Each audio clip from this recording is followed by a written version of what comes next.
అనగనగా ఒక అడవి ఉంది. ఆ అడవిలో ఒక వేటగాడు వేటాడుతూ ఒక జింకను చంపాడు. దానిని వాడు తన భుజాన వేసుకుని వెళ్తూ ఉండగా అటువైపు నుండి వచ్చే పాముని చూసుకోకుండా తొక్కాడు. వేటగాడి కాలు కింద పడిన పాము అతన్ని కాటేసింది. వెంటనే ఆ వేటగాడు ఆ పాముని చంపేశాడు. తర్వాత ఆ వేటగాడు కూడా చనిపోయాడు.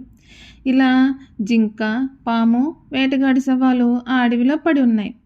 ఆ సమయంలో ఆహారం కోసం అటువైపుగా వచ్చిన ఒక నక్క ఈ మూడింటిని చూసింది. అంతే, దాని ఆనందానికి అవధులు లేకుండా పోయింది. అప్పుడు ఆ నక్క అనుకుంది, ఈరోజు లేస్తూ ఎవరి ముఖం చూశానో గాని ఒకేసారి జింక, పాము, మనిషి దొరికారు. ఈ ఆహారం నాకు చాలా రోజులకు సరిపోతుంది.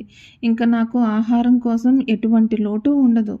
ఆహా, నా భాగ్యమే భాగ్యము కదా, నన్ను మించినవాడు లేనే లేడు కదా అని అనుకుంటూ ఆనందంతో గెంతులేసాగింది.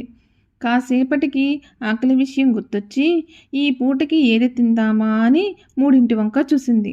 అయితే ఆ మూడింటిలో దేనిని తినడానికి మనసు రావడం లేదు.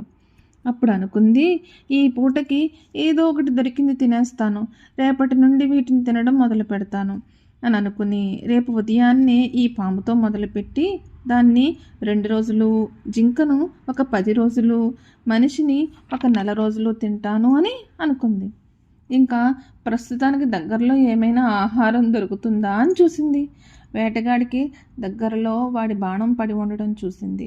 దానిని చూసి నక్క, ఇది జంతువు నరంతో చేసింది, ఈ పూటకి దీనితో నా ఆకలి తీర్చుకుంటాను అని ఆ విల్లుతాడుని పంటితో గట్టిగా కొరికింది. అంతే, ఆ విల్లుతాడు సడన్గా తెగడంతో దానికి కట్టిన పుల్ల వేగంగా వచ్చి నక్క గుండెలో గుచ్చుకుంది. అది కెవ్వుమని అరిచి బాధతో మెలికలు తిరుగుతూ ప్రాణాలు వదిలింది. చివరికి ఆ నక్క కూడా చనిపోయింది. కాబట్టి పిల్లలు, ఈ కథ ద్వారా మనం ఏం తెలుసుకున్నాం?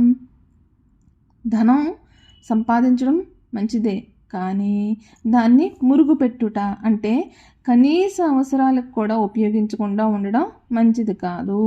దీనివలన ప్రాణాలకే ప్రమాదం.